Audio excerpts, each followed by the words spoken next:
to our viewers around the world. We're just an hour away from ushering in 2017 here in Korea. For this year's New Year's Eve special, I'm Moon Gun-young. And I'm Mark Broom. It's a pleasure to be joining you on this special day as we bid farewell to the remarkable year that was 2016 and welcome in 2017. We are going to be with you until well past midnight tonight. That is right. We've got a huge show planned for you over the next hour and a half or so.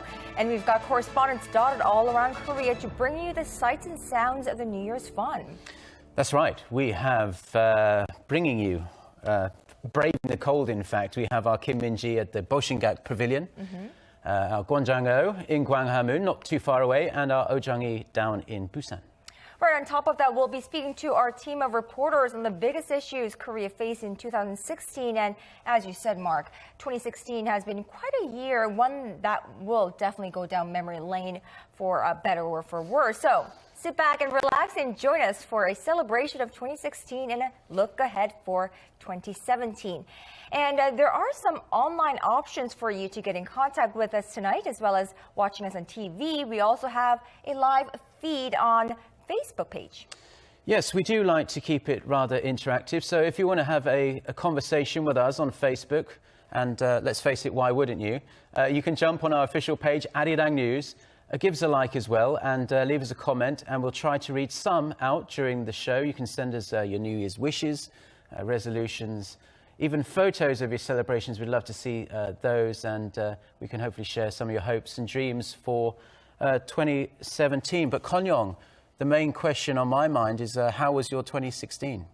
Well, my 2016, I know that it was a particularly challenging year for many of us on a collective level, but personally, I had a lot of fun covering stories from Davos and Fukushima to the inter-Korean border and London.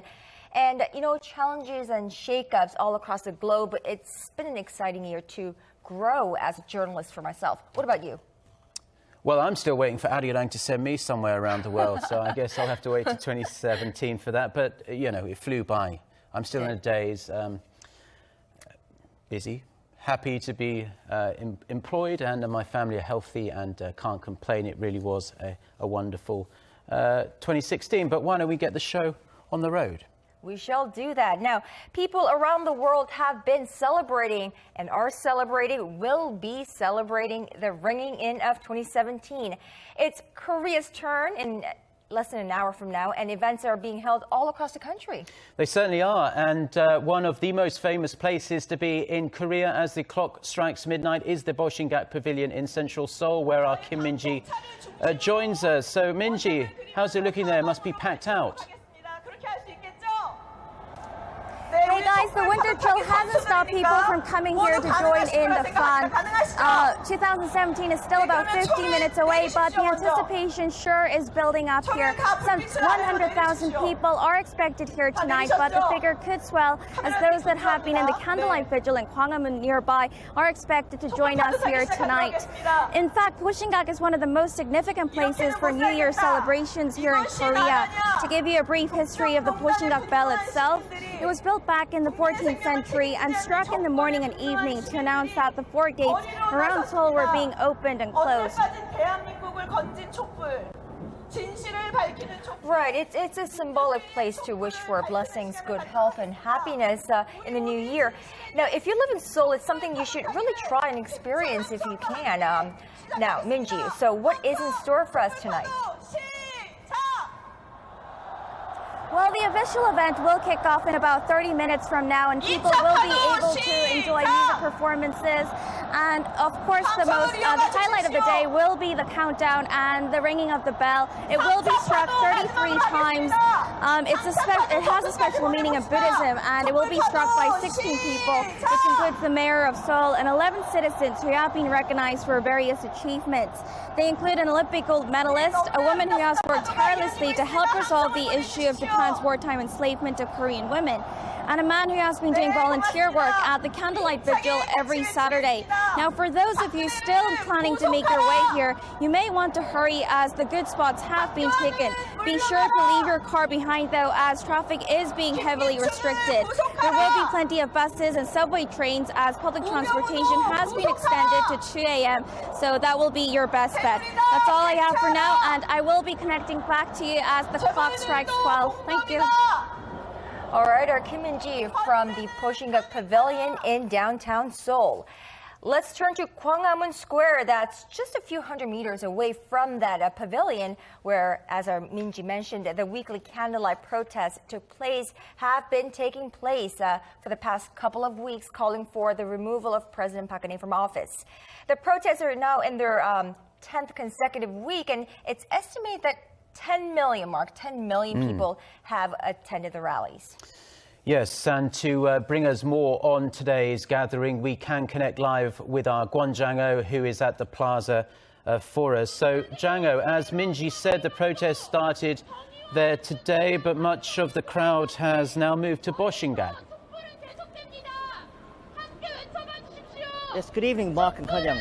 Yes, I was going to say most of the crowd had filtered out of Gwanghwamun Plaza, but actually the protest march is just passing by us right now. Earlier today, there was over 1 million people said to have gathered here, according to organizer estimates. That means that brings the total number to have attended the protest over the last 2 months past the 10 million mark, a truly remarkable number. As you mentioned, the protests are now in their 10th week, and they've received international attention for their boisterous but peaceful nature, and today was no exception. Once again, the crowds have been orderly and filled with people of all ages and backgrounds. The mood was quite celebratory, especially with the concert taking place at this square earlier, with its central theme of saying farewell to 2016 and farewell to President Park. But as much fun as everyone was having, there were still very many passionate calls for Park's immediate removal from office. Here's what one of them had to say. I wanted to end the year with my family here. I think it's important to show our next generation about the situation our country is facing and learn about the meaning of democracy. As for 2017, I hope Korea can become a nation that is represented by the citizens, not by individuals. After the concert, the crowds marched towards the presidential office as well as the Constitutional Court and the Prime Minister's residence to call for Park's removal. They're now on their way to Bosingak, where they are looking to join in the New Year's Eve celebrations. Well, Kwon Jang-ho, thank you so much for that, and we will check back in with our Kwon Jang-ho at the strike of midnight there.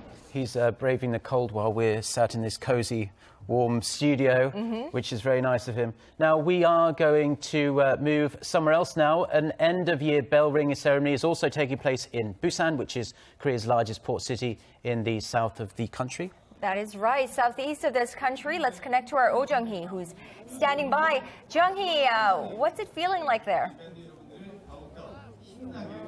Happy New Year's Eve, Kanyang and Mark. I'm standing at Yongdusan Park in Busan, where a bell-ringing ceremony is due to take place in under an hour at the stroke of midnight. Now, the weather's a bit milder than it is in Seoul, and it is indeed beautiful out here. You can get a dazzling scenery of Busan at the front and the Grand Bell at the back. Now, tens of thousands of visitors from across the country and the world, including the local residents, have gathered here to enjoy the night out and say a warm farewell to 2016. Music performances have been taking place right now, and as we approach midnight, we will of course count down the final seconds of 2016 together, and the bell will ring at 12 o'clock sharp, signaling the start of 2017. Let's take a listen to what people here had to say about their New Year's wishes. All four of us spent the entire year without boyfriends, so we hope we can date some guys in the coming year. Also, staying healthy is very important. I hope my parents buy me lots of toys. I also hope to spend more quality time with my daddy. I just hope for happiness and to be healthy. Also, our country is in a bit of a mess right now, so I hope that we, as a nation, can overcome this together.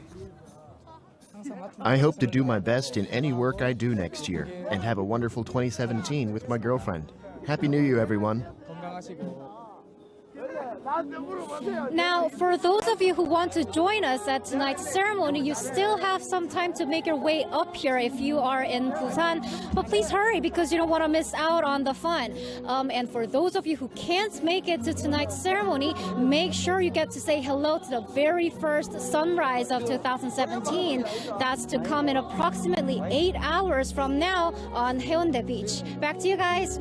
Well, I'm sure it will be a scene, but Chung-hee, don't forget, we will link up with you again at the strike of midnight. Well done.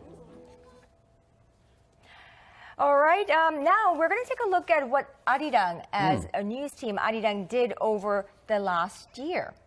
Yes, we certainly are. So we're going to take a look at this wrap-up of the last 12 months, being a very eventful year, to say the least. So let's take a look. North Korea may have conducted a fourth nuclear test. South Korea's defense ministry says it has upped its defense readiness and is keeping a close eye on any unusual activities north of the border. It's also working in close coordination with the United States. Hello and welcome to this very special edition of Arirang News Center, coming to you live from Davos, Switzerland. I'm Moon Ga-young.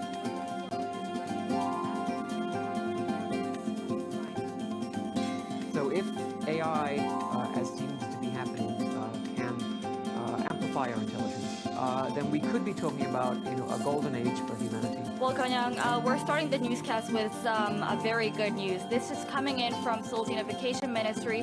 Some 280 South Korean workers inside the Kaesong Industrial Complex have returned safely back to the south.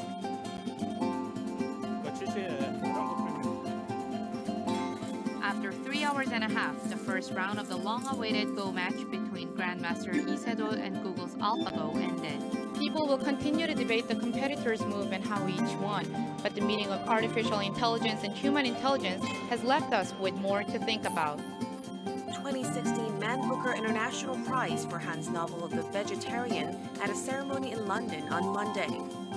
By the way, don't let the title of the book fool you, as it's merely about a personal lifestyle choice.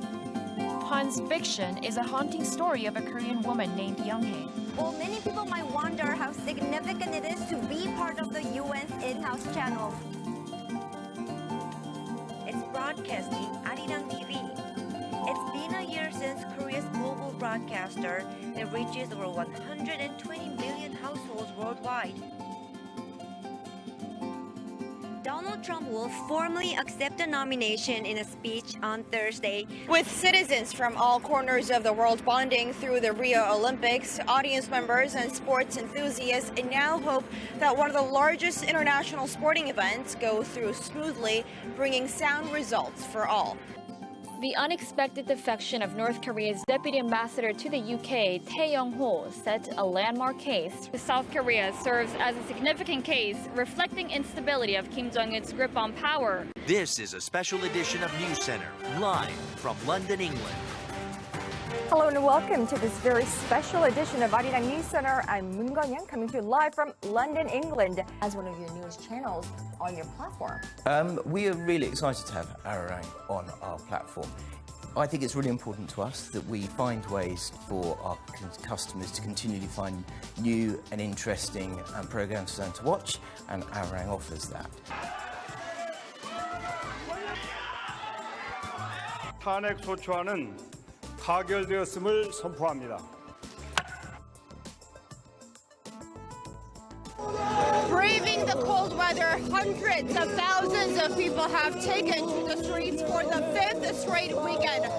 They're saying they're going to keep coming back every week. South Korea's foreign ministry says, following the lead of the independent council team. But there's a special point here. Pop and traditional music, along with some holiday favorites. This 105-meter tall crane was once a symbol. Put the economy back on track.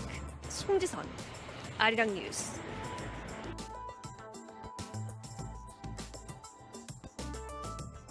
So it was an eventful year for us here at Arirang Newsroom, but also for 2016, nobody could really accuse this year of being an uneventful year here in Korea. Yeah, you can say that again, Gwanghwamun. We've had the biggest political scandal in many a year, a historic human versus AI matchup, which you just saw in that last report, a number of earthquakes as well. Right, and fortunately, no deaths or severe casualties from there, but those tremors really spooked us out. And I remember feeling it right here at our Arirang headquarters, 13-story building, and I felt a tremor. Well, for a look back at the year that it was here in Korea, here's Lee Ji-won. 올해 그 국정농단이라든지 불미스러운 일도 있었고 거기에 대해서 국민들이 생각보다 관심을 많이 가지고 이렇게 참여해 주시고 해서 인간이 만든 인간의 지능과 그 기계의 지능이 대결해서 알파고가 이길 수밖에 없는 거지. 김영란법? 저 이제 학생이다 보니까 아무래도 교수님께 뭘 드린다거나 그럴 때 더 2016 was an especially hectic year, full of headline-grabbing domestic events, including North Korea's fourth and fifth nuclear test and the storm of political controversy surrounding President Park Geun-hye. Of those, we've chosen 5 that stayed at the center of people's attention here in Korea. We start off with the match of the century, a tournament of Baduk, or Go in March, that pitted artificial intelligence supercomputer AlphaGo against Korea's Grandmaster Lee Se-dol.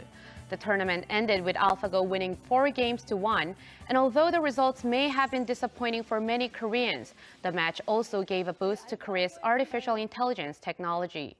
Before the match, Korea was about 2 years behind the US and just over 1.5 years behind Japan. But after the match, many of Korea's artificial intelligence tech companies have seen their stock prices jump to new highs. The government announced a roadmap for developing the industry, while Samsung, LG, and 4 other major local firms are set to invest about $2.5 million each for a new research center. However, there is still a downside to all of this because the heightened interest in the technology has also sparked concerns about the job market and ethical issues that experts say must be developed in tandem with the technology. Now in July, Seoul and Washington announced plans to deploy the U.S. missile defense system THAAD, or Terminal High Altitude Area Defense, to Seongju County in Gyeongsangbuk-do Province to counter North Korea's provocations. But there was already a growing nationwide debate about whether the system was necessary, and right after the announcement, some 5,000 Seongju residents and officials gathered in their town to protest the decision. The people who oppose the deployment argue that the country already has a Patriot missile defense system and say that THAAD could cause unnecessary trouble with China, while the biggest source of concern among Seongju residents has been the electromagnetic radiation from the battery's radar. The government and those in favor of the deployment counter that the electromagnetic waves are within safe levels and that THAAD is able to cover incoming missiles at a higher altitude than the Patriot system, providing a multi-layer defense system to protect the country from North Korea's missile threats. As the heated debate raged on, the government settled on a new location, a golf course in Seongju County that's far from residential areas. The deal is to be finalized before the Lunar New Year holiday in late January, though there are concerns about possible protests when the battery is actually deployed next year. Experts say people must come together in protecting their country. Many of the misunderstandings, including the potential health problems, have been explained, and the decision to deploy the battery is unlikely to be overturned, even with a change of government. So how people put more trust and faith into the decision. Another incident that shook the country was a magnitude 5.1 earthquake that struck the southeastern region of Gyeongju in September, the strongest quake since record-keeping began in 1978. The initial tremor jolted the region, and a stronger aftershock of magnitude 5.8 followed about an hour later, which was strong enough to be felt 350 kilometers away in Seoul. I always thought Korea was safe from earthquakes, but with multiple tremors occurring this year, I'm now more alert to the dangers. When I was young, we didn't have any education on what to do during an earthquake because no one thought our country would be hit by one. I strongly feel the need for a safety manual and education for earthquakes and other natural disasters. Although there were no casualties, the news came as a surprise, as Korea is not known for being earthquake-prone and led to heightened awareness about safety protocols in the country. the government announced short and long-term plans to construct earthquake-resistant buildings. It also formed a special task force to work on improving the country's disaster alert system and create an education program for citizens. The anti-corruption law called the Kim Yong-ran Act finally went into effect in late September. The law imposes spending limits on the gifts and meals given to public officials, journalists, and teachers, and there were high hopes it would bring changes to Korean society. Amid the positive changes, including people spending more time with family and a major step toward creating a more transparent society, there were negative effects as well. One study of nearly 480 restaurants in the capital showed that over 63% saw a 33% decline in their sales on average, which translates into a 21% sales decline across the whole industry. Aside from that, there was a report about a student who gave a canned coffee worth less than $1 to a professor, which the Anti-Corruption and Civil Rights Commission said was a violation of the law. Cases like these led to the creation of a task force that will seek to clarify which circumstances constitute violations of the law and which don't. But some experts say more needs to be done. No law is perfect. Political leaders need to look at the side effects of the law on society. But instead of having to classify every incident as a violation or not, the law may need to undergo a revision to alleviate the pressure on socially vulnerable groups. The biggest story of the year is undoubtedly the ongoing power abuse scandal surrounding President Park Geun-hye and her longtime confidant Choi Soon-sil. There were the record-breaking rallies that have continued for weeks in Central Seoul and eventually nationwide, the National Assembly's passage of the motion to impeach the president, and the launch of the Independent Council. The passage of the impeachment motion suspended President Park's powers, and Prime Minister Hwang Kyo-an took over as acting president. Now the ball has been passed on to the Constitutional Court, which held 3 pre-trial hearings leading up to the start of the trial next week. Legal experts predict the court will rule sometime in March, and if the motion is upheld, Korea will hold its presidential election, which was originally slated for December of 2017, a few months earlier than planned. All of these events are sure to have lasting effects into the new year. And although 2016 was a year filled with heavy news, we can only hope that the actions taken in 2016 will bring about positive results in the year to come. 이지원, 아리랑 뉴스.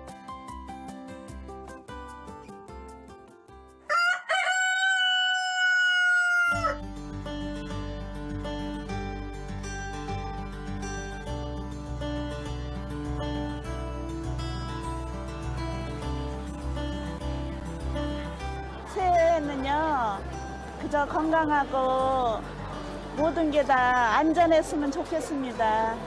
안전해야지 우리도 장사를 열심히 할 수가 있거든요.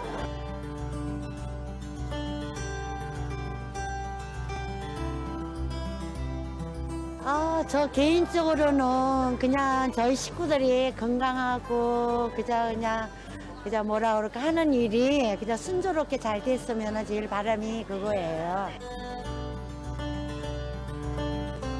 올해 같은 세월은 없겠죠? 올해 같은 일은 없겠죠. 지난해보다는 아주 시끄럽고 여러 가지 어려운 일들이 많았는데 새롭고 희망찬 또 앞으로의 발전할 수 있는 경제적인 모든 게 풍성한 그러한 사회가 됐으면 좋겠습니다.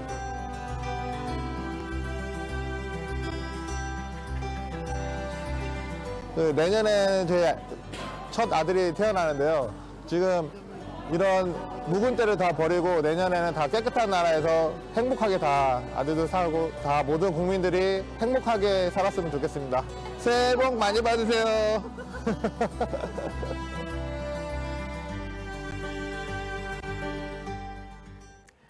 Unexpected, unprecedented, uncharted. 2016 was most definitely all of that all across the globe for sure. And also for those of us right here in Korea, which means one of the busiest places to be this year, the newsroom, the reporter. So to wrap up the year that it was, I have here with me a group of my key reporters. Hello, guys. Hello. I think Merriam, Happy New Year's Eve to you too. Now, Merriam-Webster, I think very well selected the word of the year, which was surreal. Would you agree with that? Absolutely, yeah. For me, I would say surreal for me is that this year went by so fast. Right, that for us individually, but as a whole, I'm sure the most surreal event for this country, not only for this year, but for, Korea's modern political history is happening, unfolding right before our eyes, the impeachment process against President Park Geun-hye. And I'm sure, Ji-sun, you have lots to say, but I'm going to start with Myung-gil because I want to start where the process was actually initiated.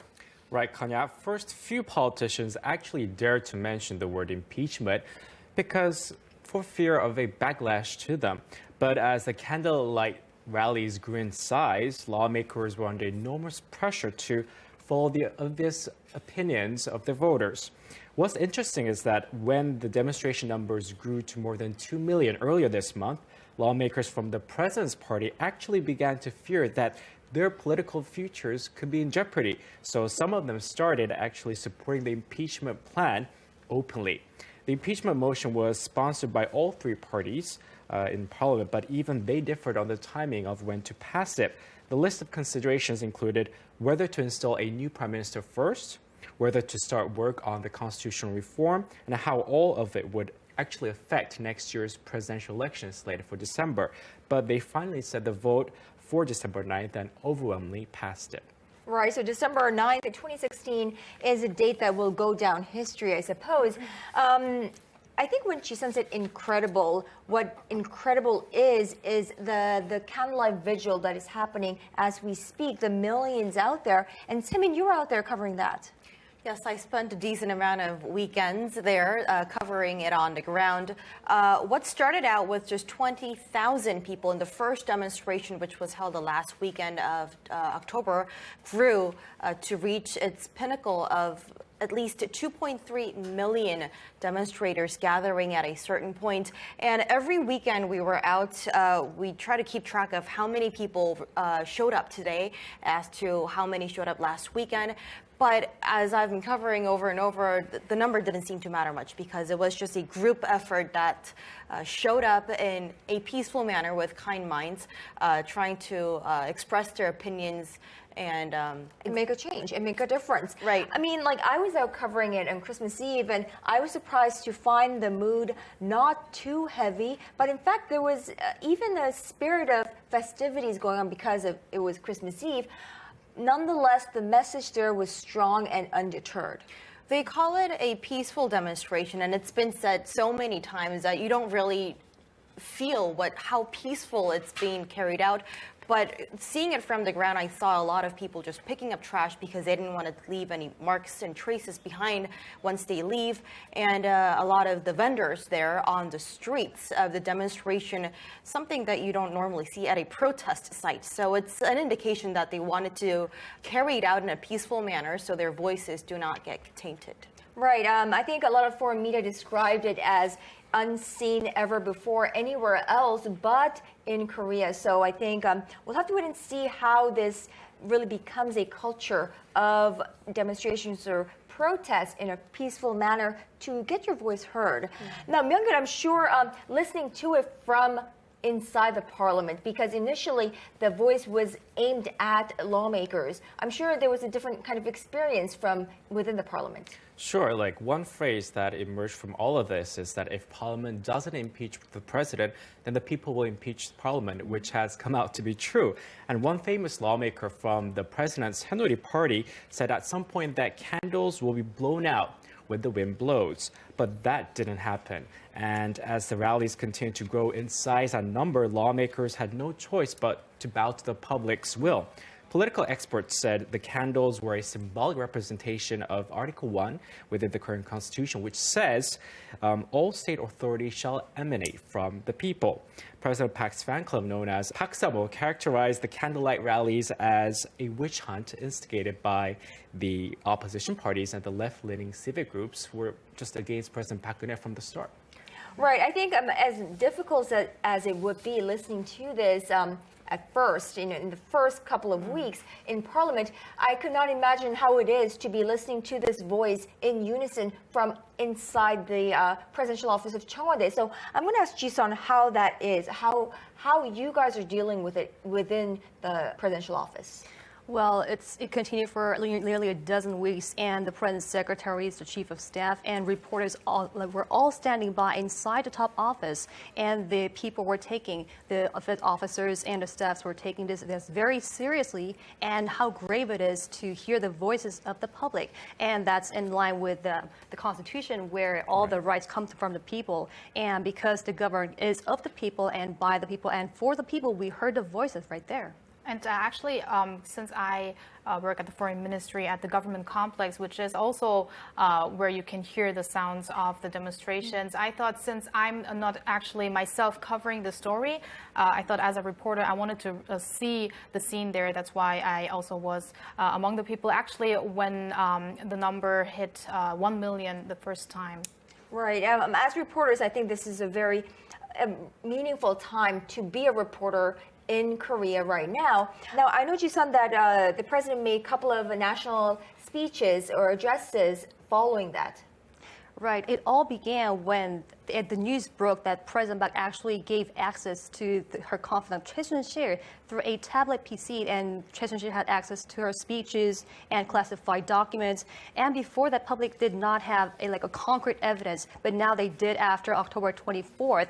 President had to make a national address explaining that allegation, and she also had to make 2 more national addresses to the public to calm the public's anger. Take a listen.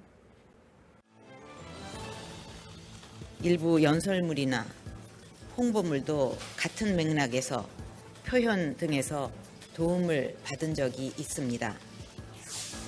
무엇으로도 국민들의 마음을 달래드리기 어렵다는 생각을 하면 내가 이러려고 대통령을 했나 하는 자괴감이 들 정도로 괴롭기만 합니다. 이번 사건에 대한 경위는 가까운 시일 안에 소상히 말씀을 드리겠습니다.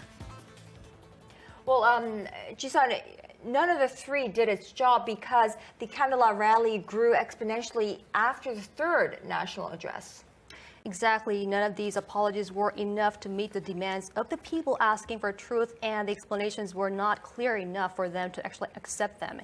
So the protests got bigger and bigger by the week, and so did the security conditions around Cheongwade, because I was standing by inside the top office for this Saturdays when the protests were happening, and the bus walls were getting thicker and thicker. And these buses come from all across the country, from Busan, Gyeongbu, anywhere, and they were just lining up from like 7 a.m. in the morning. And even one of these buses had a noise-canceling effect that could actually quiet down the vicinity. But actually, that didn't really work well because I could hear the voices. It's not clear word by word what they're saying, the protesters, but we could hear the music and all the really loud noises coming from millions of people out there. Right, so most definitely, hopefully, that the sentiment of the people is reaching the top office at this point. I want to shift our focus now, Semin, to you, to the industry side. How are we doing there? Well, a lot of ups and downs, as you might have noticed. For one was Samsung Electronics suffering from one of its losses through its latest gadget, Samsung Galaxy Note 7. It started out really great because it had a lot of, the small handset device had a lot of the features that we had dreamt of, but never thought it would be in that compact device. It included a waterproof abilities, iris recognition cameras, faster battery charging and battery life, and a better storage. But because it started catching fire in some of the parts and some of the customers' cell phones, known to be the fire-prone smartphones, it had only 54 days of shelf life at stores. And Samsung Electronics was quick to respond as it recalled its products twice, which was a quick move for a tech giant to do so because already it's admitting to its faults there, but at the same time, it didn't stop there because it was forced to call a production suspension of its cell phone itself. So they're all pulled off the shelves now. Now, Semin, what I think many of our viewers are interested in or curious about is because of the mega size, the sheer size of Samsung and how it makes up the total of the Korean economy, whether that episode had any kind of an effect on the Korean economy. Well, it did in a shorter term because to Samsung. Right, Samsung itself, because it's some $5 billion of losses after the Fire-prone smartphone stopped its production line. But at the same time, a lot of the experts I've talked to say they are looking for how Samsung will gain its reputation, as well as how they will recover in the longer run, because already, as some of you might know, they're preparing for their next lineup next year, which is known to be Galaxy Note 8 series. Right. Also, you guys feel free to chip in, but we also heard news of a growth cut in 2017 for this country. Of course, it's something that is, resonating all across the globe. Semin, you're on the ground at the Bank of Korea, at the Finance Ministry, covering this. I mean, they call it a double whammy looking back, because Korean economy is stuck in between where it's at a point where it has to compromise and contain the issue of household debt with the low key base rate from the Bank of Korea. But at the same time, it's seeing a lot of changes shifting because of the ongoing government-led corporate restructuring drive, which is cutting its own jobs and a lot of flesh at the point in the shorter run. But in the longer run, the corporate restructuring itself is supposed to be helping the Korean economy gain its growth momentum. So although we may see some of the job figures going down by month, in the longer run, hopefully it'll bring some light. And 2.6% is not that low, given that it's a new normal period in the global era. It's a low growth, a low expansion, and the growing trend of trade protectionism also looming all across the world. So that's why we were looking for more open trade, especially in summits like in G20. President Park was seeking for to open trade because of protectionism all across the world. Right, there is a sentiment that is definitely on the increase all across the globe. In certain parts, especially, namely the U.S. and Europe, about this growing trade protectionism, that we'll have to wait and see, and how these countries will implement their new policies in the new year. I want to include Soa in this conversation. I think she's been left out a little bit. So, right. So we will move on to your front, foreign policy, foreign affairs. In terms of that, how did we do in 2016, and what are we looking to in 2017? Well, first off, I would have to say that most of my reports this year have been revolving around North Korea. So sometimes I've been feeling like I'm not working at the Foreign Affairs Ministry, but at the North Korea Ministry, which of course does not exist. We've got the Unification Ministry. Sure. And yeah, it's of course because of North Korea's provocations, because they are a threat to the entire world, so making headlines at the ministry all the time. And it all started with the fourth nuclear test on January 6th, and then the following long-range ballistic missile test in February. I don't want to go into the details of the tests itself, because our Connie Kim and our Kim Yeon-bin are going to they're waiting, and they have their portion of say. Yes. They're going to go in depth into North Korea.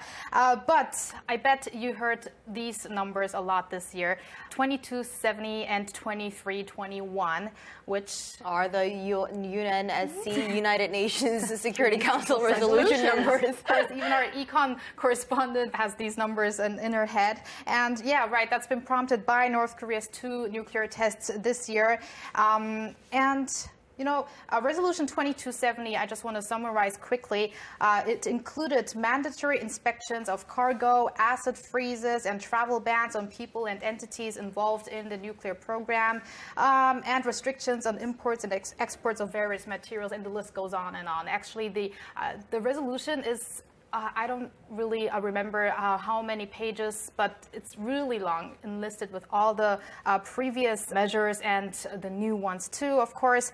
But there were some loopholes in Resolution 2270, and that's why, to close those, Resolution 2321 put further restrictions on, especially focusing on the coal exports from North Korea due to an exclusion of coal that's used for livelihood purposes.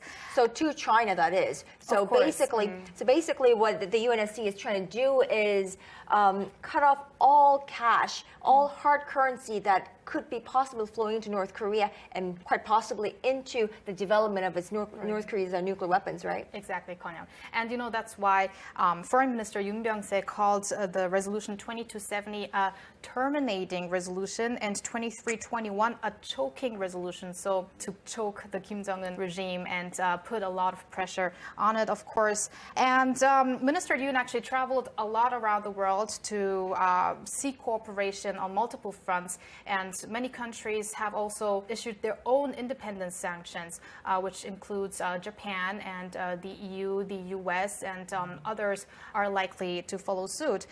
And actually, I've been traveling with Minister Yoon. I can remember to Laos earlier this year, and I know that Jisan traveled with President Park afterwards too for some ASEAN and the EAS. Related events. And there we can see that Laos actually, which was a traditional close ally to North Korea, it kind of changed its view towards North Korea, because since Laos was the chair of the ASEAN Regional Forum where Minister Yoon went, in their statement that they released, it was very strong and against North Korea, because South Korea's foreign ministry evaluated it as being stronger than ever before. And I also wanted to mention that Lee Yong-ho, North Korea's foreign minister, tried to negotiate with Laos while he was there, but it didn't seem to work out well. So basically, all these UNSC sanctions, the harshest ever. I think I keep hearing that. Every time they come out with the latest measures, they say it's the harshest sanctions ever. We'll have to see whether that is true. But of course, with a new administration coming in the U.S., Trump, and a change in administration in South Korea as well, all experts are keeping their close eyes on whether these UNSC measures will be kept intact. And of course, China holds the key there, and how Trump will negotiate or will discuss these with China, and quite possibly a talk with Kim Jong-un as well. And many say that Trump is bold enough to actually carry that out. We'll have to wait and see. But speaking of change in administrations, presidential election coming up, and Myung-gil, that's your beat, and under a four-party system now, quite possibly. Right now, Korea has a four-party system after the president's Haenuri party split into two last week, causing a palpable change in power at the National Assembly. Korea has had three parties, including the Democratic Party and the minor opposition People's Party, since the general election last spring, which was itself a major change. But now the Assembly will lead a four-party major party system for the first time in 26 years. However, because there could be more senior lawmakers who eventually leave the party, the question remains as to whether the tentatively called the New Conservative Party for Reform will emerge as the third largest party in the Assembly. And let's not forget the remaining Henry Party lawmakers who are still close to President Park. And so we'll have to keep an eye on things to see how it all pans out. Of course, the first couple of months in the new year are going to play a key role in how our workload will be spread out the year. Of course, there's the impeachment motion being reviewed by the Constitutional Court, and quite possibly leading to an early presidential election, in which case, fewer days will you guys go home. Is that a good thing? That's very optimistic view of the year next year. Yeah. So, is there something like in your respective beats, something that it looks promising or prospects for the 2017? And I'll wrap it up from there. Soa. Well, I want to mention that the Foreign Ministry has been emphasizing that regardless of the instability in domestic politics, that South Korea's foreign affairs policies will continue as they have been. So I think that could be a little promising, I would say. We'll have to see how it all turns out, especially we've been mentioning the Trump administration. So January 20th, when the administration kicks in, we'll have to see how really Trump's policy towards North Korea will turn out. So yeah, there are so many factors that's really hard to predict, but isn't that always fun for us? The beauty of reporting, yes. Simin. I mean, tagging off of what Soa said about Trump administration, a lot of uncertainties on the business and economic front as the incoming president, Donald Trump, may forge ahead with its continuous Federal Reserve's rate hike, also pressuring Korea's central bank to raise its rates from its 1.25%, which is the lowest ever. And it's also becoming a footstep for the greatest and the biggest household debt we've seen so far, reaching its over 1 trillion. Right. So I think really keeping tabs on the household debt figures and trying to figure out a new momentum in terms of this very export-reliant economy would be key in driving forward the Korean economy in the new year. And that'll drive a lot of Koreans to look into the numbers as well, because a lot of them would want to know whether their interest rate would be tapered with the change in the U.S. administration as well. All right. Ji-sun? I think 2017 is going to be a year like even less predictable than it has been in 2016, because we have four parties. Is that even possible? And we have a handful of presidential candidates, but we don't even know like which one's going to be joining one of the four parties, and they could be joining forces to become like 2 or 3 parties pushing for like one candidate. And for one thing, we don't even know when the election is going to take place. If the Constitutional Court rejects the impeachment motion, we'll have the election as scheduled in December. But if not, we could have that vote in as early as spring or even June in summer. Right, as Ji-sun said, just 2 factors. The parliament will actually be watching closely to how the Constitutional Court rules President Park Geun-hye's impeachment. And second, of course, as Ji-sun mentioned, all parties will be, if we do get to hold an early presidential election, all parties will be busy trying to field the most appropriate candidate so that their party can win. And also, we will have to look for, because the UN Chief Secretary General Ban Ki-moon, he'll be arriving. Today is his last day in office. Yeah, that's true. That's right. And he'll be coming back home to Korea in mid-January, in 15th. So we'll have to look forward to that. Right. So like I said, all the more exciting time for us reporters to be covering Korean politics, Korean economy, Korea's foreign affairs with North Korea there, to be journalists in Korea. And I'm going to hope that all of you keep your tabs on each of your beats so that, we have a very well put together news in the new year as well. Best of luck to you in your respective ministries, and best of luck to our newscast in the new year as well. Thank you. For a busier year to come. come. Looking forward to it already. Yes, already. Fewer days of going home. Thank you. Happy New Year. Happy New Year. So we're going to have to.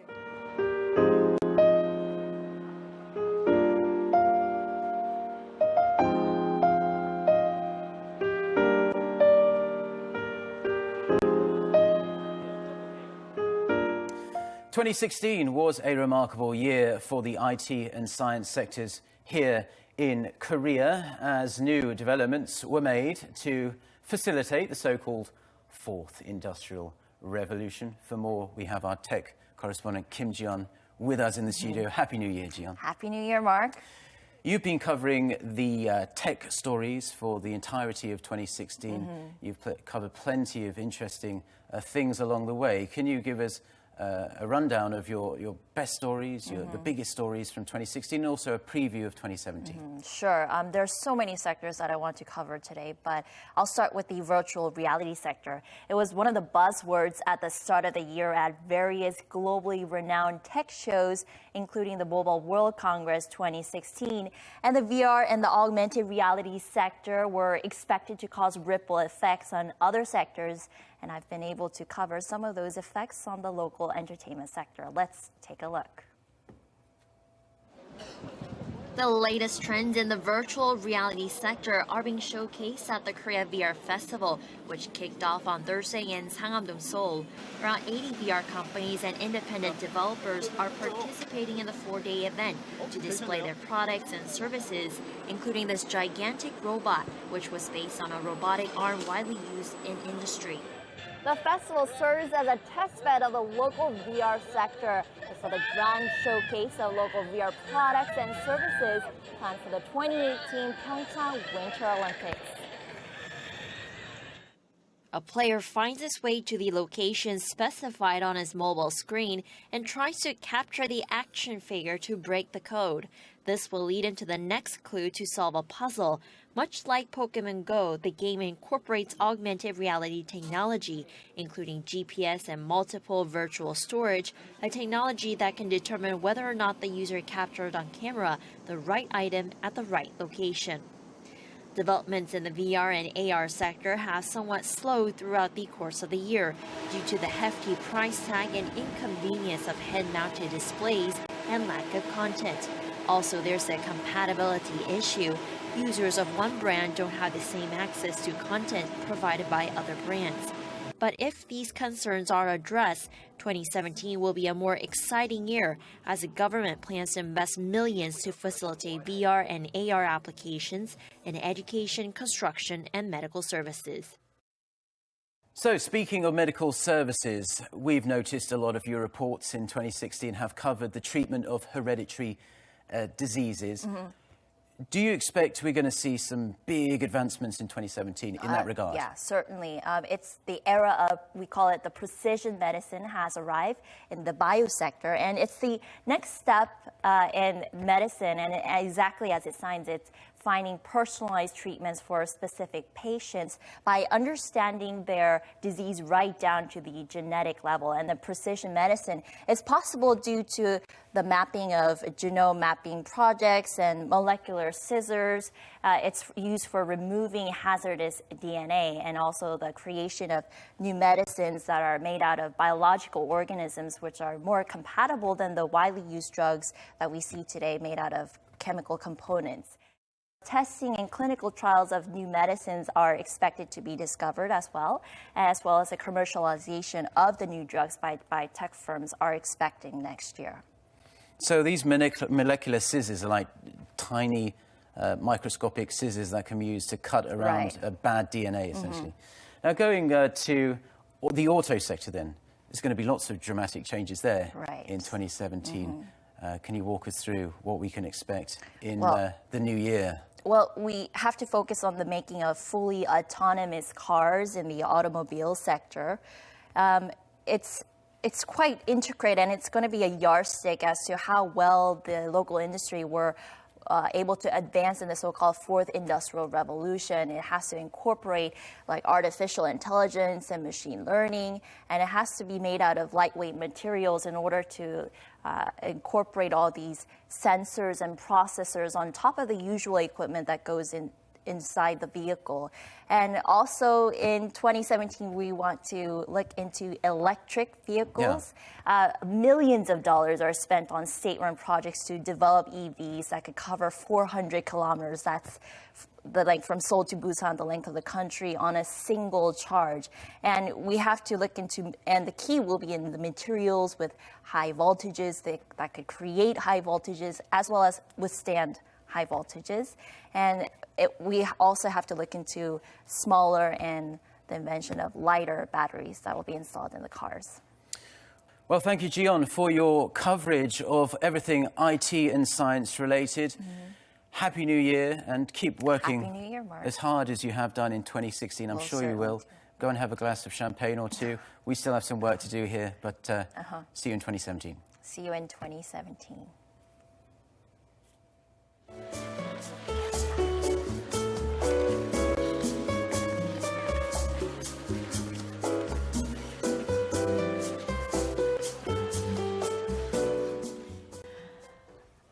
Well, 2016 was an exciting year in IT and sciences, but it's also a year that our neighbor to the north took its nuclear missile provocations to a whole new level, right, Mark? Yeah, that's certainly correct. It carried out not one but two nuclear tests, and it also led to the inter-Korean relations to one of their lowest points in recent memory, and evidence is the shutdown of the joint industrial complex at Kaesong.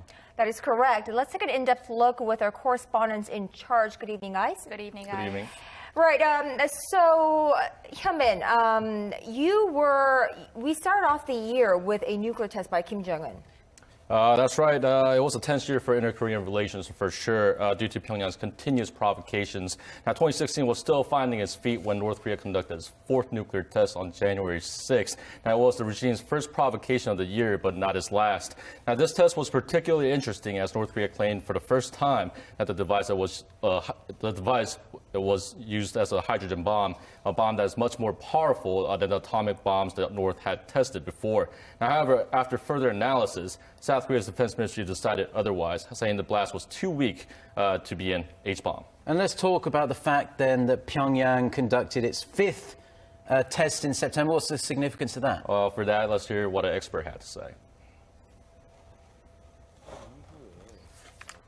Kim Jong-un has been trying to show North Korea's military power to the world since taking power. Through the nuclear tests, the regime is focused on weaponizing its nuclear ambitions. Nuclear test is believed to have been tested in a warhead, and on its current course of development, there are speculations that North Korea may be able to tip its ballistic missiles with nuclear warheads in the next few years. Right, and that will really be a game changer, right? Oh, that's right. And the North missile launches, they're more concerning because speculatively, they are testing out these long-range intercontinental ballistic missiles so that they can put on a warhead, right, nuclear warhead there and fly it off. That's right. Pyongyang claims that it was just putting a satellite into orbit, but experts here say the Gwanghwamun 4 launch in February was a cover-up for developing its ICBM technology. Compared to the previous Una-3, the Gwanghwamun 4 could carry twice the payload. It could handle over 200 kilograms, so the advancement is there to see. Since they are capable of putting a satellite into orbit, it means their ICBM could do the same. Now, we are very close to the stroke of midnight, but we're going to turn to Connie now. You really are a person in charge of North Korea-related issues, and Seoul really got tough, didn't it, after the fourth nuclear test, suspending all the operations of the Kaesong Industrial Complex? Well, the Park Geun-hye administration was very strong about this and said it will not sit and watch profit from the Kaesong complex be funneled into North Korea's nuclear weapons development. And we're talking about $560 million into the complex since its operation in 2004. And talking to the government officials, they say that this drastic decision by the government actually garnered support from the international community in bringing out the strongest set of UN Security Council resolution 2270 back in March, guys. Right. So those resolution after the North Korea's nuclear tests, how about those South Koreans who owns factories there and operations inside the Kaesong complex? Well, it was completely a different story for them because they never really got a heads up from the government, and they really didn't have time to prepare to pull out their facilities or the products that were made inside the complex. And assuming that there is not a slightest chance of Kim Jong-un willing to scale down its nuclear weapons program anytime soon, it doesn't appear that the Kaesong complex is going to be up and running anytime soon. Right. Picking up right there, I want to talk about that a little bit, Hyunbin, because it is at the center of a big debate here of bringing that to home Seoul in South Korea. Yeah, the discussions first started after soon after North Korea's fourth nuclear test, although the official announcement didn't come until July. Now, the system is due to be deployed to a southern part of the country by mid-2017. And that is able to intercept incoming tactical and ballistic missiles at a range of up to 200 kilometers. So let's take an expert's take. There are limits to countering North Korea's missiles with South Korea-U.S. Patriot missiles. During a crisis, North Korea would likely fire off around 200 ballistic missiles, so it would be impossible to stop all of them. However, if THAAD is deployed, we will have another layer of missile defense. Of course, South Korea argues, or we believe, that THAAD is necessary to deter North Korean threats because we really don't know what the 30-something leader Kim Jong-un will do, which, Connie, comes to the idea he has been carrying out executions, and probably or possibly that could be the reason behind these defections. Right. Well, we've been seeing some series of defections from North Korea, and it definitely started with a series of group defections in April. And Seoul's Unification Ministry held an emergency briefing in April saying that 13 North Korean workers from China entered into the country because they wanted to seek freedom in South Korea after being affected by watching South Korean media. Now, it's interesting because the defection came as international sanctions were in full swing, raising speculations that the effects of sanctions really was kicking in. Right, not only that, high-profile defections as well, and North Korea in the new year will be at the center of our focus. Thank you guys for that. My pleasure. Thank you. My pleasure. Now, we are pretty much getting very, very close to midnight now. We're almost into 2017. It's terribly exciting. So we're going to get more on the buzz down at Bosingak Pavilion, aren't we, with our Kim Min-ji. Min-ji, are you there? Right, so we are seeing, or we are just 10 seconds away from the strike of the first bell at the Bosingak Pavilion. What you're seeing on the screen is Bosingak Pavilion. 2, 1, Happy New Year. Happy New Year, everyone. Happy New Year, guys. Right, so what you're seeing on your screen is the Bosingak Pavilion in downtown Seoul. Now, it's a traditional place where South Korea rings in the new year. It's traditional that many figures, key figures, you can see Seoul City Mayor Park Won-soon right there striking the bell. The bell is centuries old, and it's been a tradition here in Korea to ring in the new year by striking this bell. The officials there will strike 33 times, which has a special meaning in Buddhism, and by 16 people. Like I said, it includes the mayor of Seoul. There you see him on your on the very right, and 11 citizens who've been recognized for various achievements. They, of course, include Olympic gold medalists who will come around and strike the bell. And our Kim Min-ji is right there at the site. So let's go live to our Min-ji. Min-ji, Happy New Year. Happy New Year, guys. Happy New Year, guys. We are into the 2016 now, and the Bosingak bell has been struck 33 times. Like you said, actually, it's being struck as we speak. Now, there are people here cheering and wishing each other a Happy New Year. Take a listen. I hope more good things will happen next year than in 2016. I don't want our children to experience the things we've been going through these days. Well, I just come here for celebration because here in Seoul, the celebration environment is really awesome. So I just want to see here how things were going on. So hopefully that will be fun here. Hopefully I will enjoy. Now the bell is still being struck as we speak, so you said a total of 33 times by 16 different people, which includes Seoul Mayor Park Won-soon and 11 citizens who have been recognized for various achievements. For the remainder of the evening, the mayor will deliver a congratulatory message, and people will also be able to enjoy a variety of musical performances. Now, for those of you making your way home, public transportation will run until 2 a.m. Happy New Year once again. This has been Kim Min-ji reporting from Bosingak Pavilion. Well, thank you so much, Min-ji. That is, I guess, Korea's version of Times Square, where we ring in the new year. Well, it isn't quite as, garish as New York or Dubai or anything like that, but it's really traditional and we really enjoy it. It's a nice way to hopefully get some good luck as we enter now. We are in 2017 here in Korea. Now, the year-end bell ringing ceremony just took place in Busan as well, and that, as we heard, is Korea's largest port city. That is right. Our very own Oh Jung-hee is at the scene. Chung-hee, Happy New Year to you. Happy New Year. Happy New Year, Konyoung and Mark. That's right, the bell has just rung here in Yongdusan Park in Busan, where I'm standing right now, signaling the very start of the new year 2017. Now, spectacular fireworks have been filling up the night sky, and people have been flying off the golden balloons on which they've been writing their New Year's wishes. They're cheering to bring in the new year 2017.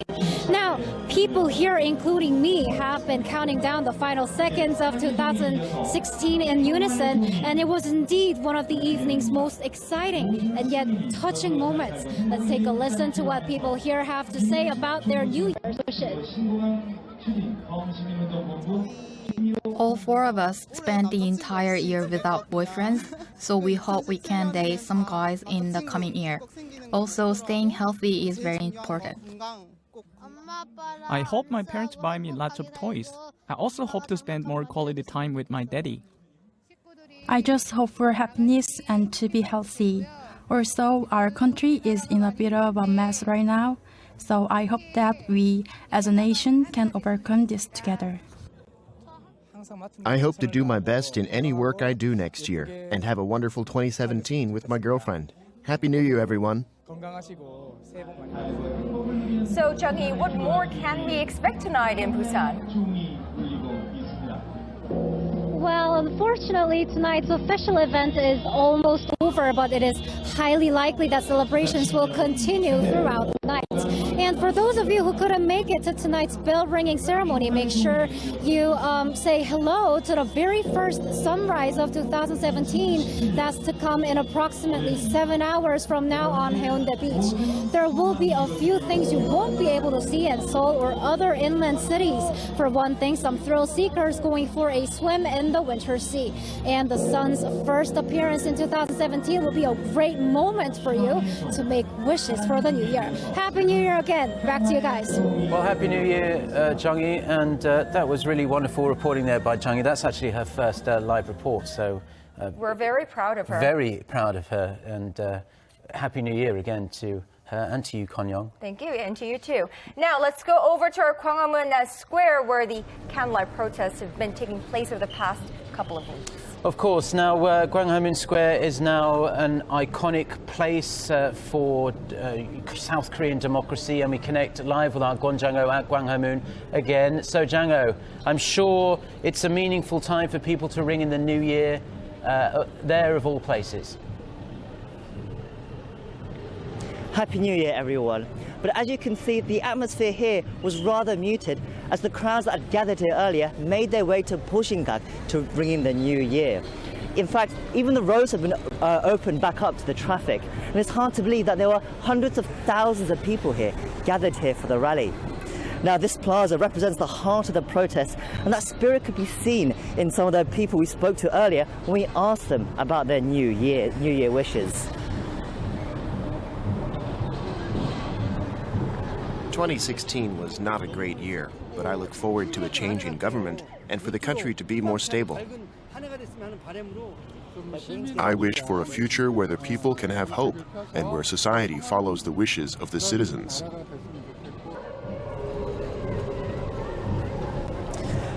Now, we might have just seen the last of the candlelight protests for 2016, but they expect to carry on strong into 2017. It's perhaps fitting that the New Year's Eve fell on a Saturday, and by bringing together the people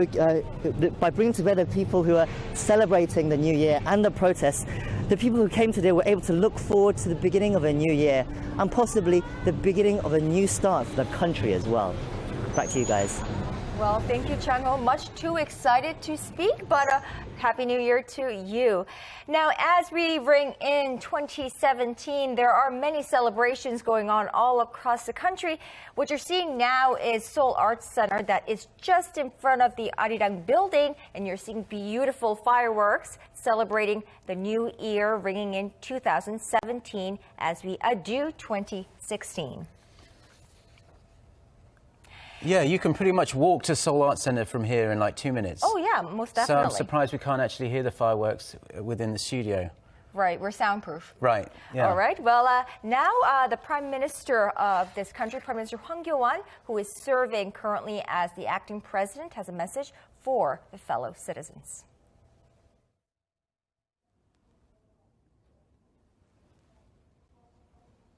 존경하는 국민 여러분. 2017년 정유년 새해가 밝았습니다.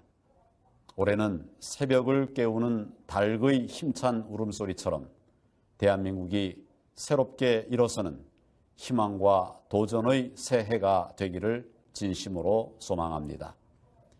국민 여러분의 가정에 건강과 행복이 가득하시기를 기원합니다. 특히 어려운 이웃들의 생활이 좀 더 나아지는 따뜻한 한 해가 되기를 바랍니다. 저는 올해에도 국민의 뜻을 겸허히 받들고 우리나라의 미래를 생각하면서 안정적인 국정 운영에 최선을 다하겠습니다.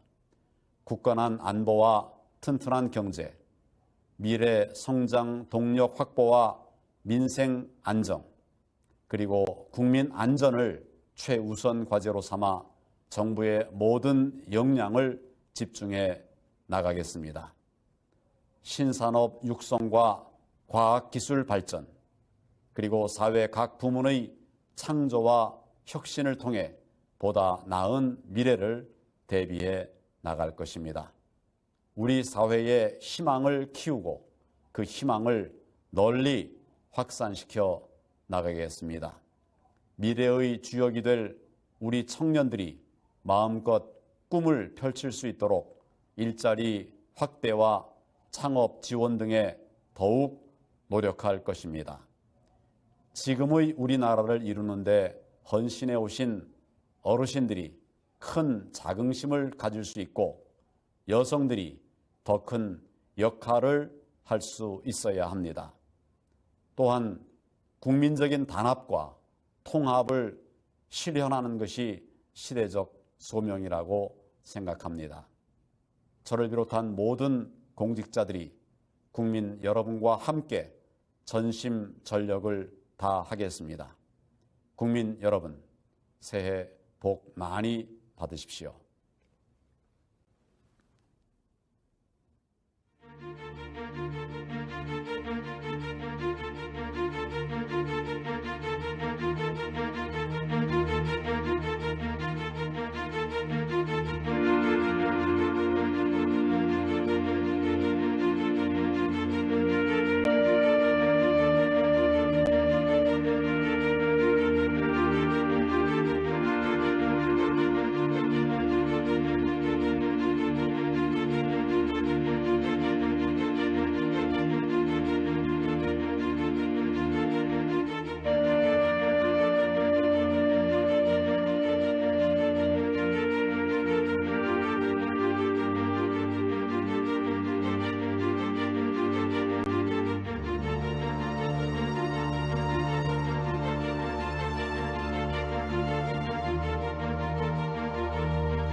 So we are in 2017. Happy New Year to you and Happy New Year to you, Mark. Well, thank you. Why don't we now get a check on what's been flowing in our Facebook page? Do you have a message that you want to share with us? Yes, we have plenty of messages flooding in. Thank you ever so much, and Happy New Year to everyone. Kim Maya Leon says Happy New Year from Guatemala. Wow, I have Arina from Moldova saying Happy New Year, and another Katarine from Brazil, and many more from all across the globe. Yeah, it's really exciting to see how many viewers we have from all four corners of the world, and keep sending us messages. We will try and read out as many as we can, because we are feeling very happy right now, because it's New Year's Day, it's 2017, a fresh start. We can start anew and think about what we want to do with our lives and hopefully have a successful 2017. But 2016 was the year of the fire monkey, wasn't it? Fire monkey. The fire monkey. And this apparently is an animal associated with intelligence, skillfulness and maternal love. And we're now entering, or we're already in, the year of the fire rooster. And so we wonder really what the future holds. Right. I mean, the New Year is traditionally the time for a little crystal ball gazing to find out what the new year will bring. But as we're here in Korea, I myself decided to cast aside the crystal ball and do it the Korean way. So check it out.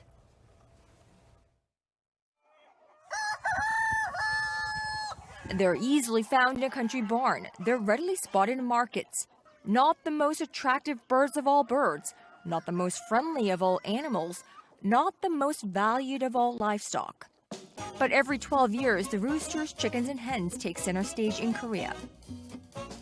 That's because it's one of the 12 animals in the Korean traditional zodiac that correspond to each year. For instance, 2016 was the year of the monkey, and 2017, yes, the almighty rooster. Match that with one of the 5 key elements, the new year falls into the element of fire, making it the year of the fire rooster.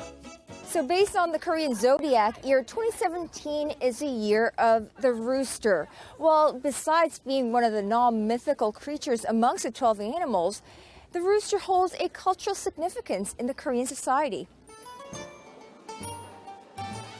In traditional Korea, roosters announce the sunrise with the promise of a clean, fresh day, symbolic of strength, vitality, and vigilance. The rooster's crow heralds the breaking of dawn and brings the beginning of a new day. And Koreans have traditionally believed that the crow drove away evil. This is a piece by Simjeon Anjungsik, named Painting of a Hen and a Rooster, or Sangedo. It shows the 5 virtues of the rooster, among which are courage and benevolence, as displayed by the 2 chickens sharing food. Although not as widely practiced and not as relevant, fortune-telling is still a big part of modern-day Korea. 네, 안녕하세요. 안녕하세요. 반갑습니다. 네, 반갑습니다. 저는 1981년생이에요. 1월 20일. 1월 20일이면 원수이때가 됩니다. 대체로 추운 겨울에 태어나서 풀이나 모든 것이 잘 못 자라니 붉은 옷을 입으면 좋고 1년 내내 여름에서 살면 더 좋아지는 사주가 되고 결혼을 조금 늦게 해주는 게 좋다. 이렇게 나옵니다. So will the year of the fire rooster be as benevolent and as kind-hearted as the animal itself? The year of the fire rooster, as the name implies, will be full of fire, which means it will burn away all the calamities and misfortunes from 2016. The nation will begin to prosper on all fronts starting late March, early April, and stabilize during the summer months into early autumn. Instability is in store at the end of the year on the inter-Korean front, but all in all, the state of affairs will be much more calm. The year of the rooster has long been believed to symbolize brilliance and fortune. Well, here's hoping the year of fire rooster turns out to be beaming with brilliance and only full of prosperity.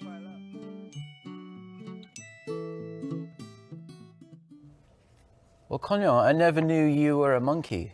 I'm also a monkey. Yes, we are. I didn't either until I went to see that fortune teller who said based on a lunar calendar, I'm born the year before. So, yes, I am a monkey. Well, people might assume that you're 12 years younger than me or something, but we're actually very similar in age. But, Mark, you didn't have to go there. Right. Well, just my white hair, you know, it makes me look older than I really am. But, yeah, so it looks like we'll have to keep red in our wardrobes this year. They said red is a good colour. Why we're wearing red. For this, and perhaps you can happily enjoy your single life a little longer as well, judging by that. Right. Yeah, so 2018 it is, that day that I will tie the knot, and my mom will be very happy to hear that. Well, looking forward to an invite to your wedding, Kanyong. Will do, will do. Yeah. Right, well, there are around 30,000 North Korean defectors with us now in the south, and they, like everyone else, are celebrating the new year. That is right. And there have been more and more young North Koreans settling here, getting an education, finding jobs, and making new friends. Yeah, that's very good to hear. And we could say that these young people will play a leading role in reunification should the North and South reunite someday. Right, we hope so too. Well, as our Oh So Young shows us tonight, a number of young North Koreans have discovered their dreams and talents here in the South, and are using them to send out a message for reunification. It's really a heartwarming story. Let's take a look. It's around 8 p.m. in Western Seoul. 31-year-old rapper Kang Chunhyuk is preparing for his next performance with the help of his good friend. After practice, they'll go for a drink or two to get into the New Year spirit. Had he not defected from North Korea almost 20 years ago, his life would have been radically different. I would have finished my military duties by the time I was 30, so about a year ago. Or I could have starved to death, I suppose. Kang rose to fame in South Korea as the rapper from the North after he appeared on a popular TV show 2 years ago. His newfound fame was brought out of the blue, as Kang wasn't a professional musician and was actually working towards his degree in art at the time. Seeing the impact of his words and strong support from the public, Kang has been working on more beats and lyrics to shed light on the grim reality of life in North Korea. He draws inspiration from the roots of hip-hop, which he says strongly resonate with the voice of the North Korean people. African Americans were suppressed, killed, and enslaved in modern history. But they still turned on the beat to tell their story, which became a genre of its own. The situation is similar in the North. There are no human rights, the people are suppressed and starving to death, and this should also be made known to the world. He also depicts the situation through his art. Kang says he's been drawing non-stop since he was a child, and the habit has stuck with him through thick and thin as he adjusted into life in South Korea. The government support was helpful, but I found it hard to adjust at school, and I dropped out. At 17, I got into fights and went off the rails, drinking and smoking. I was working different jobs until I turned 25. That's when I realized I wanted to make a living through something I enjoy, and art was always on my mind. Art was what got me through the tough times. Whether it's through lyrics or sketches, Kang's message is clear. Reunification needs to be resolved in our generation. It's already been 70 years. If we don't take action, we could lose our heritage by the next generation. 23-year-old Lee Pyong is also speaking out to his generation, live from his small studio. With his quirky way of speaking and easygoing charm, he's become a popular online broadcaster, answering questions about life in North Korea as they flood in from his fans. His aim is to break the common misconceptions that many South Koreans have toward North Koreans and defectors. I always hear people say bad things about North Koreans, and it made me angry. That's what drove me to make this program. I defected at a young age, so there are limits to my knowledge, of course. So I talk about how I grew up, what I ate, what I did in school, and that interests a lot of people. Lee came to Korea 12 years ago when he was 11. He says his efforts to adjust to life in the South became a journey that also formed a strong sense of identity and self-expression, a concept that would be unthinkable in his hometown.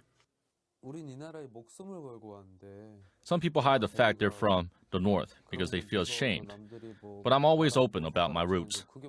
We risked our lives to come to this country, and that makes us South Korean as much as the next person.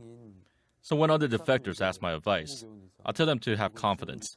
There's nothing to hide or to be ashamed of. A mother, a student, and a media personality, 26-year-old Chu Chanyang is a 21st century supermom living decades ahead of the time she left behind in North Korea 5 years ago. When I stepped onto the streets of Seoul, it was like I'd hit fast forward into the future. When I was in North Korea, I dreamed about being able to travel abroad freely. So one of the first things I did here was to make a passport, and I traveled around the world and even retraced my journey to the south. Once she settled back in South Korea, Chu decided to study media at university, as that was the force that helped change her family's fortunes.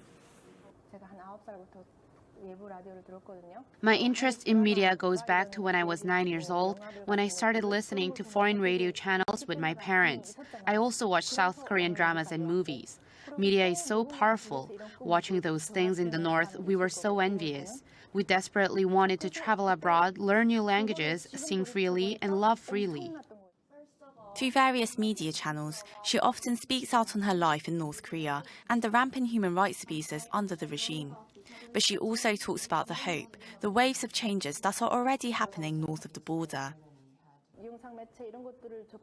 They may be hailing North Korean leaders on the outside, but at home, they're putting their lives at risk accessing foreign media. That's how they start to change our perspectives and learn to grow their hopes and dreams. Chu hopes that through media, South Koreans will see the possibility of a reunified Korea, a peaceful peninsula that she hopes her son will one day call home. Imagine the KTX bullet train from Seoul to Busan now, stretching all the way to the north, maybe even beyond that to Europe. This not only means economic opportunities, but maybe even the chance for young couples like my husband and I to fall in love and get married. The number of defectors living in the south hit 30,000 in 2016, and experts say the growing influx indicates reunification is already underway. There has been an uptick of young defectors coming here as they are highly exposed to information about the South through South Korean media. The South Korean government is supporting these newcomers with various policies that support their settlement here, especially in terms of education. Experts say these young defectors will pave the way for others to settle in the coming years. We need to nurture every one of them into leaders so they can create psychologically stable systems for settlement. They can be people that other young defectors look up to and draw strength and hope from. Those of you fleeing from North Korea, perhaps you're on your way now. I hope you get here safely. I hope you hold on to hope. A lot of us are already here, and there are people working to help you. I miss you all. I hope someday soon we'll be united again, and I'm here striving for that cause. Stay alive, okay? We'll meet up later. We'll greet each other and talk about old times. 오수영 아리랑 뉴스.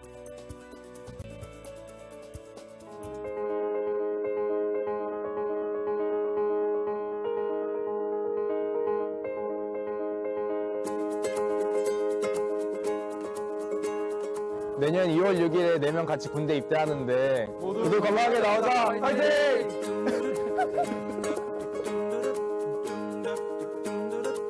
제가 내년에 싱가포르로 교환학생을 가는데 무사히 마치고 한국에 잘 돌아와서 제가 원하는 꿈을 이루는 데 한 발 더 다가갔으면 좋겠습니다.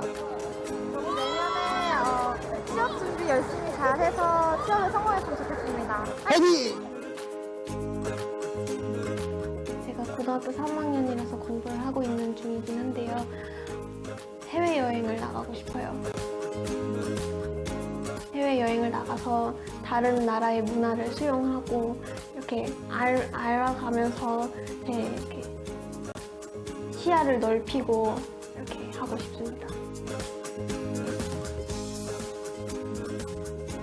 지금 알바하고 있는데요. 시급 좀 많이 올려줘서 돈 많이 받았으면 좋겠어요. 저는 이제 학업에 대해서 이제 제가 가고 싶은 과를 꼭 가서 거기서 또 열심히 해서 장학금 타고 있으면 좋겠어요. 내년에는 좀 둘이 안 싸우고 잘 지냈으면 좋겠어요.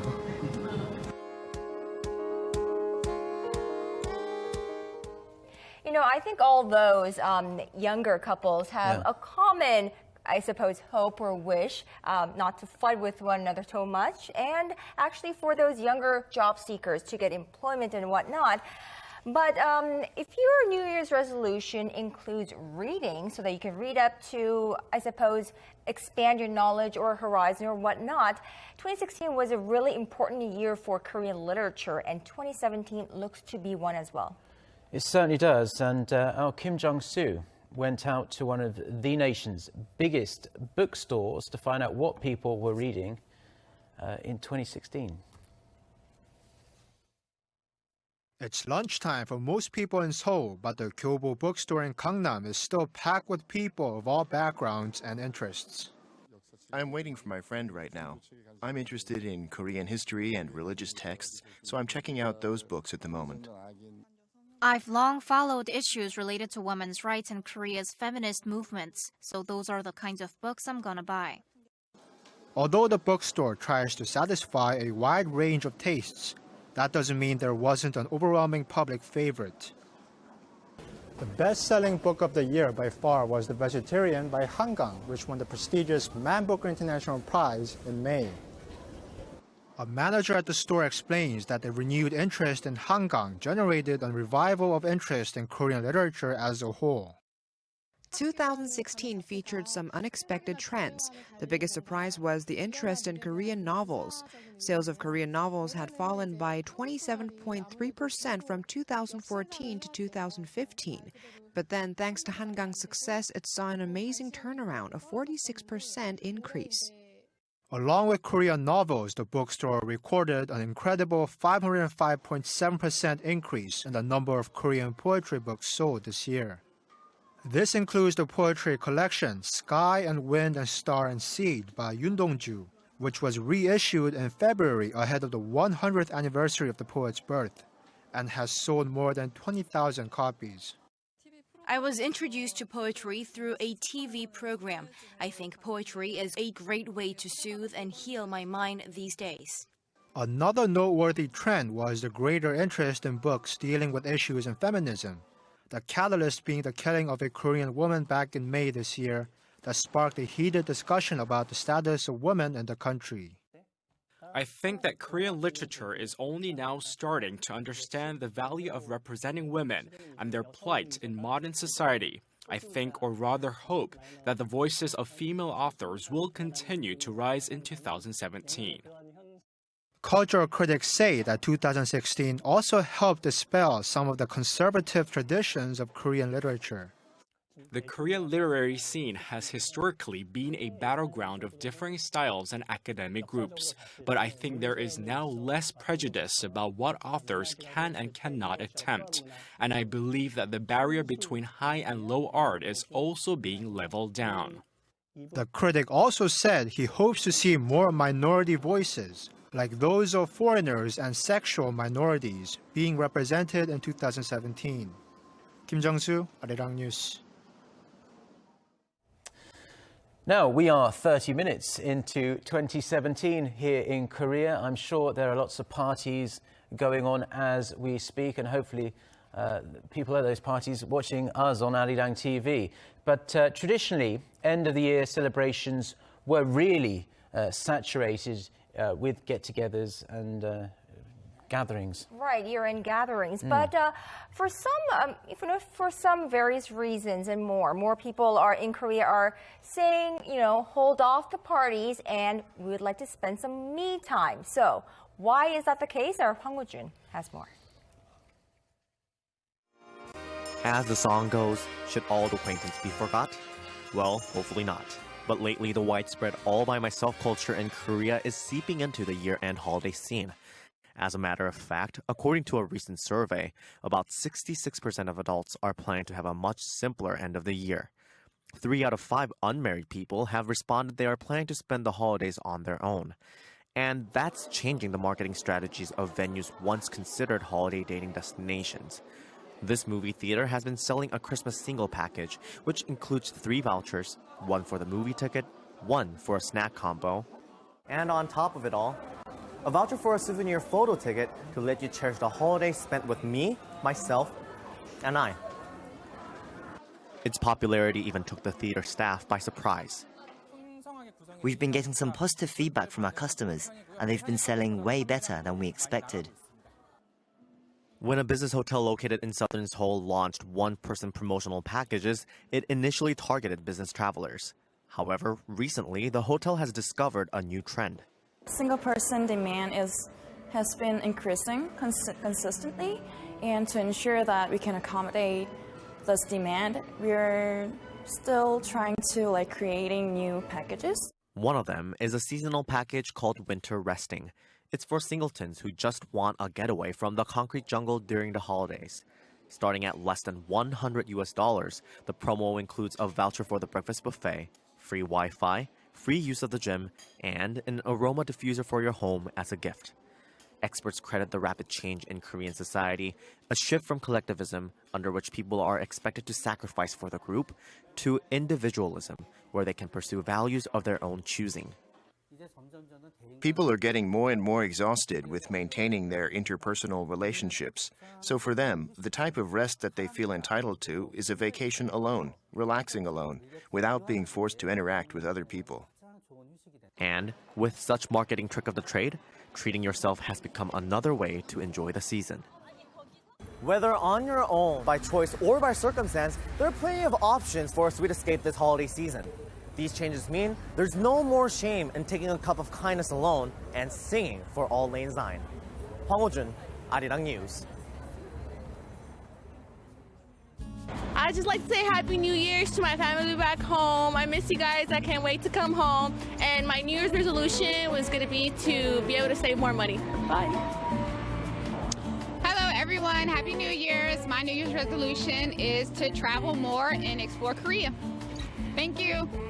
I just want to say Happy New Year's to my folks back at home in Anchorage, Alaska, as well as to all of Korea. I love this place, and Happy New Year. From my family, from Indianapolis, Indiana, USA, from my colleagues here, Yongdusan Army Garrison, Happy New Year to everyone here, and may your new year be prosperous. I'd like to wish everyone a very, very happy new year, and especially Jessica Jane, not all in London. Lots of love to Adam and Alfie, and I hope everyone has a lovely, peaceful and beautiful new year. Happy New Year.